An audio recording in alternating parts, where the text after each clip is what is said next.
The church in America is going to suffer so terribly. And we laugh now, but they will come after us. They will come after our children.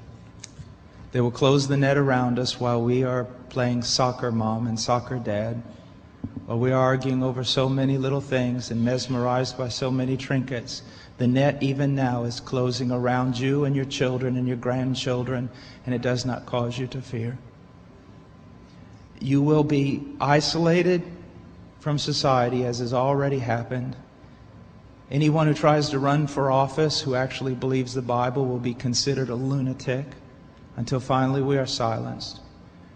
We will be called things that we're not and persecuted not for being followers of Christ, but for being radical fundamentalists who do not know the true way of Christ, which of course is love and tolerance. You'll go down as the greatest bigots and haters of mankind in history. They've already come after your children, and for most of you, they got them. They got them through the public schools and indoctrination, and the university and indoctrination, and then you wonder why your children come out not serving the Lord. It's because you fed them right into the devil's mouth. So little by little the net is closing around, and then it's not little by little. Look how fast things are going downhill just in a matter of weeks. Matter of weeks. But at the same time, know this. Persecution is always meant for evil, but God always means it for good.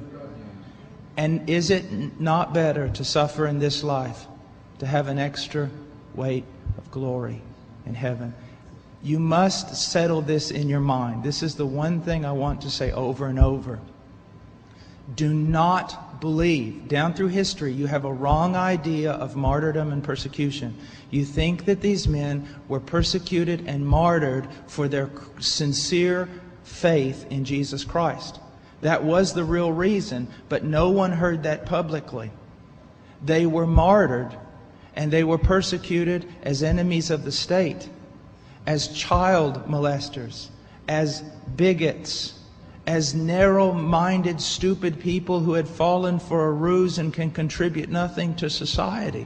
Your suffering will not be noble. So your mind must be filled with the Word of God when all people persecute you and turn on you.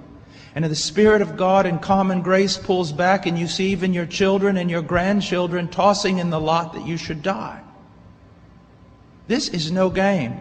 You want revival and awakening, but know this.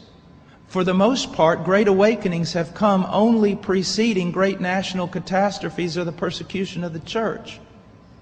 I believe God is bringing a great awakening, but I believe that He is raising up young men who are strong in trust in the providence of God to be able to wade through the hell that's going to break loose on us. And it will be on us before we even recognize it.